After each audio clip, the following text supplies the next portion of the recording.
Assalamualaikum warahmatullahi wabarakatuh. Waalaikumsalam warahmatullahi wabarakatuh. Perkenalkan, saya Gunut Wahidiono selaku Kepala Subbagian Rumah Tangga dan Perlengkapan di Sekretariat Badan Pengembangan dan Informasi Desa dan Daerah Tertinggal bersama rekan saya. Perkenalkan, nama saya Huraim Fatik selaku Kasubag Tata Usaha di Pusat Evaluasi Kebijakan BPI. Ya, Kami akan melakukan learning journal atas pelatihan pada agenda 3 tentang pengendalian pekerjaan, di mana nanti kami akan merefleksikan hasil pelatihan kami pada salah satu studi kasus pelayanan di lingkungan Sekretariat BPI. Kasus ya, yang akan kami angkat terkait dengan layanan barang milik negara. Nah, saat ini di Sekretariat BPI selaku Subag Perlengkapan dan Rumah Tangga memberikan layanan tentang pemanfaatan barang milik negara, di mana jenis-jenis layanannya ada penerima peminjaman fasilitas ruang rapat, peminjaman kendaraan, peminjaman perlengkapan, pemeliharaan aset, distribusi aset, pengelolaan aset bergerak dan tidak bergerak, penghapusan dan penatausahaan.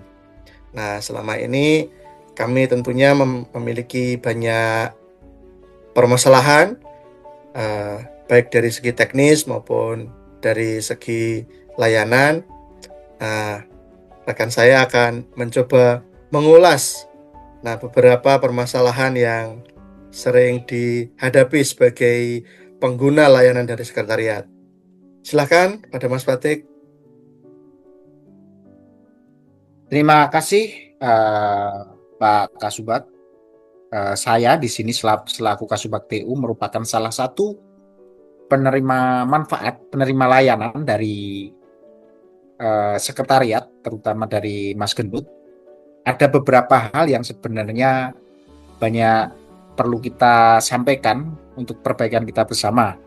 Tapi sebelum kita menyampaikan sejauh mana permasalahan terkait soal kondisi saat ini ya, mungkin ini menjadi refleksi bersama bahwa kondisi saat ini yang pertama adalah proses pemberian layanan mayoritas dilakukan secara manual. Nah, ini belum memanfaatkan betul seperti halnya agenda 3 terkait soal pelayanan digital ya.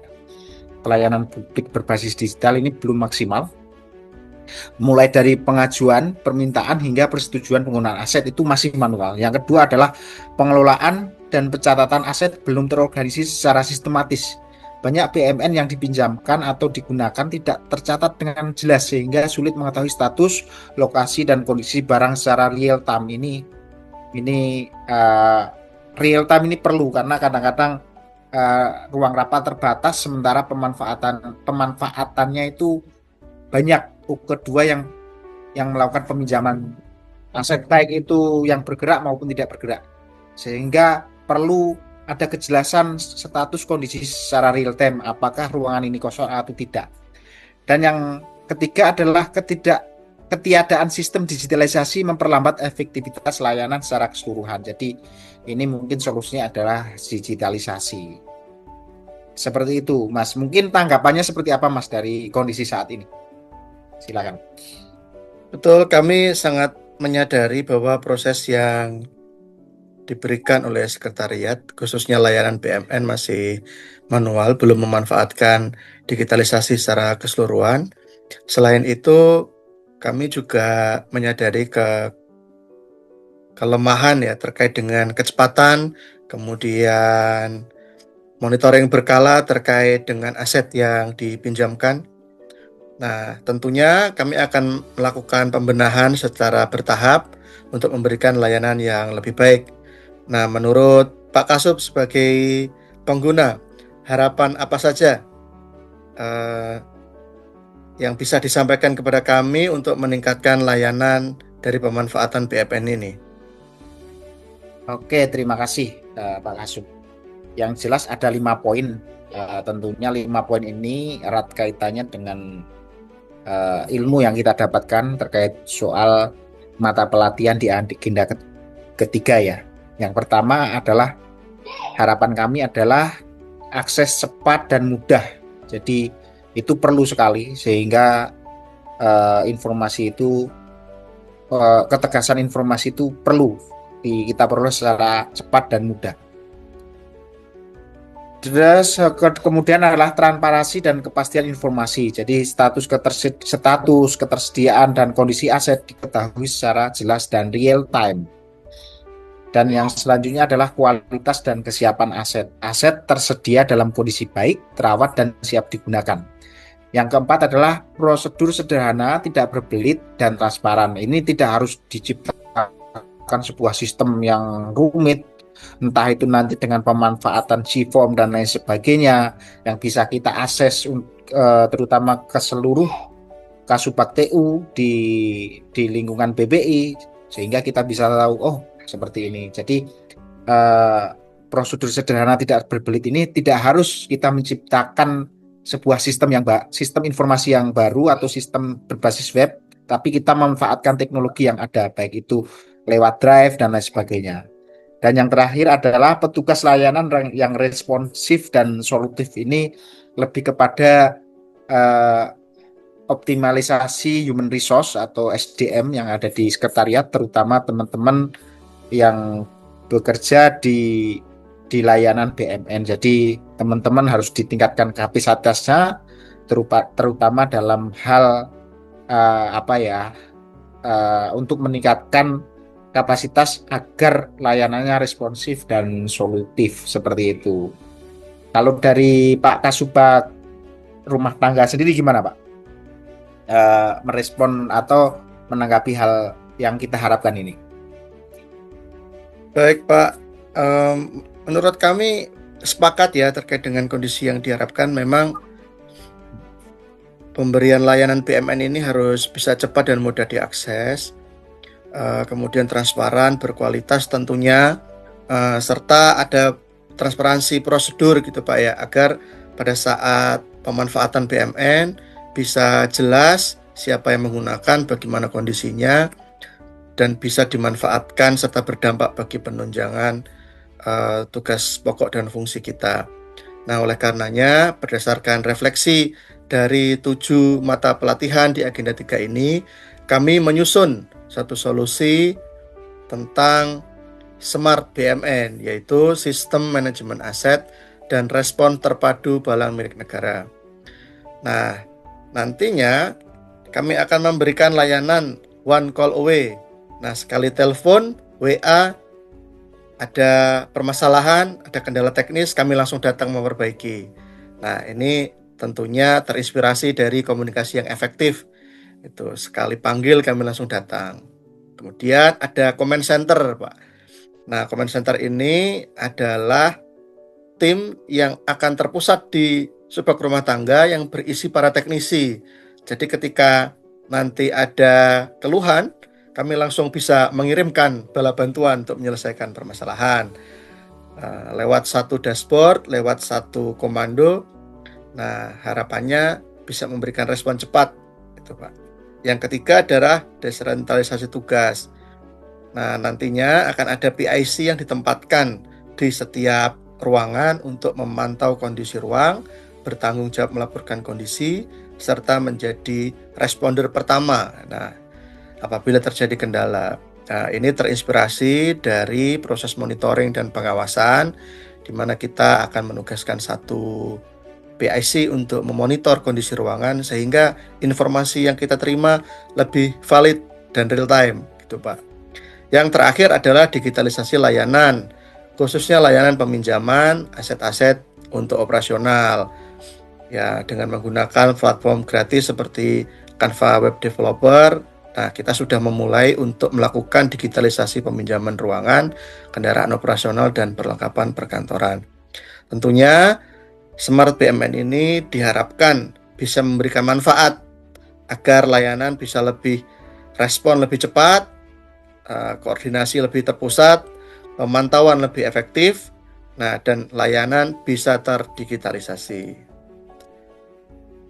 Begitu Pak.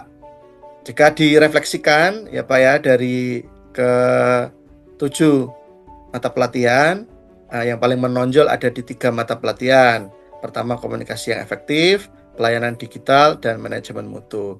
Nah, harapannya standar-standar yang kita susun ini ya nantinya bisa audit di manajemen mutu.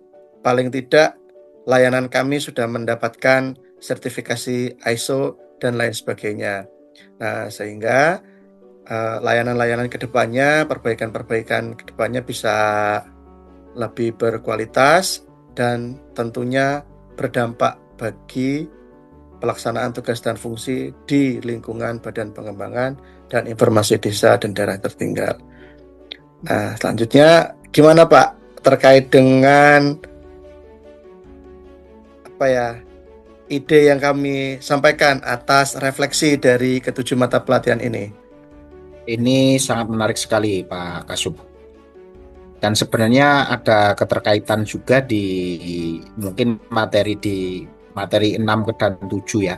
Terkait soal manajemen pengawasan dan pengendalian pelaksanaan kegiatan ini sebenarnya masuk juga. Karena dari sistem yang dibangun ini, yang akan dibangun ini, dan ini kayaknya sudah mau dilaksanakan ya. Siap, Ini sudah. sudah cukup mewakili sebenarnya tidak hanya sekedar manajemen mutu, tetapi manajemen pengawasan dan juga manajemen pengendalian. Jadi sistem ini saya kira bisa juga mencakup uh, uh, dua mata pelatihan yang terakhir. Yang jadi pertanyaan saya, Pak, di masa efisiensi seperti ini, terkait soal rencana RKA, rencana kegiatan anggaran, bagaimana Pak dengan kondisi yang seperti ini? Apakah bisa dilaksanakan dengan non budgeter seperti itu Pak? Non budgeter itu bukan berarti NB yang diadain, tapi dengan APBN 0 rupiah. Apakah ini bisa dilaksanakan Pak?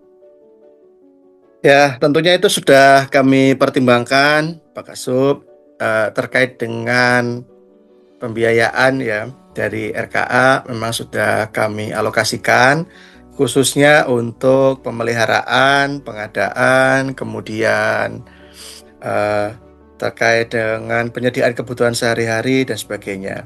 Tapi untuk pengembangan sistem kami mencoba menggunakan skema non budgeter, Pak. Misalnya one call away kami menggunakan fasilitas gratis seperti WA, telepon dan sebagainya.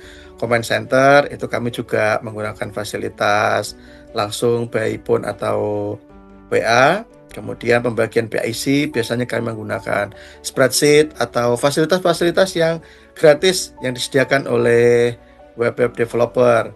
Nah, sehingga dalam penyusunan sistem ini insya Allah tidak menggunakan biaya, tapi eksekusinya untuk alokasi pembiayaannya sudah kami susun. Nah, tentunya aman dari kecuali nanti jika akan kita kembangkan menjadi suatu skema yang besar berbasis digital, tapi bertahap. Semoga bisa terwujud ke depannya.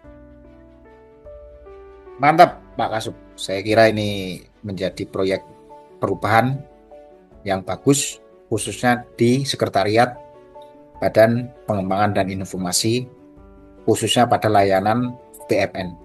Mungkin seperti itu dari saya, Pak. Baik, terima kasih Pak Kasub atas tanggapannya serta refleksinya terhadap mata pelatihan di Agenda 3. Mungkin sekian dari kelompok kami dan tetap semangat. Salam Bangun Desa, Bangun Indonesia.